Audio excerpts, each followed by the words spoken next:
నా అక్షరాలు వెన్నెల్లో ఆడుకునే అందమైన ఆడపిల్లలు అన్నారు ప్రముఖ కవి దేవరకొండ బాలగంగాధర్ తిలక్ గారు. పున్నమి రాత్రుల్లో ఒప్పుల కుప్ప వయ్యారి భామ అంటూ వాకిట్లో ఆడుకునే రోజులవి. కానీ ఓ అందమైన అమ్మాయికి మాత్రం రైల్వే ప్లాట్ఫామ్ మీద వర్షంలో ఆడుకోవాలనిపించింది. ఆ సన్నివేశం కోసం సీతారామ శాస్త్రి గారి అక్షరాలు మబ్బుల మూటలో నుంచి ఎంత అందంగా వర్షించాయో చూడండి. దేవిశ్రీ ప్రసాద్ గారి స్వరకల్పనలో చిత్ర, రకీబాలం, కల్పన గార్లు పాడిన వర్షం మూవీ పాటతో ఇక్కడ మరోసారి వాన కురిపించడానికి వస్తున్నారు కల్పన.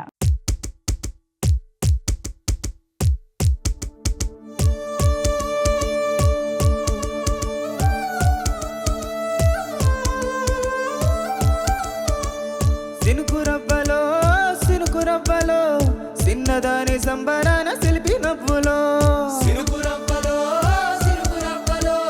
చిన్నదాని సంబరాల శిల్పి నవ్వులో పంచవన్నె సిలకలల్లే వచ్చరాల తొలకలల్లే వయసు మీద వాలుతున్న వాన గువ్వలో సినుకురవ్వలో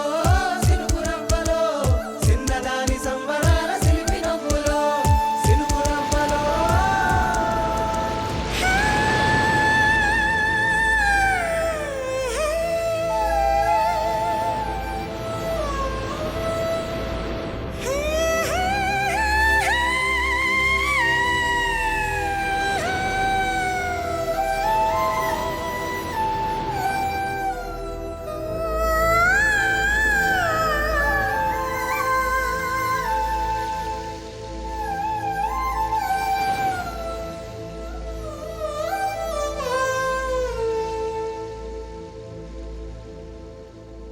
ఎన్నాళ్ళ గుర్తొచ్చానా వానా, ఎన్నాళ్ళని దాక్కుంటావే పైన, చుట్టవుల్లా వస్తావే చూసళ్ళిపోతావే అచ్చంగా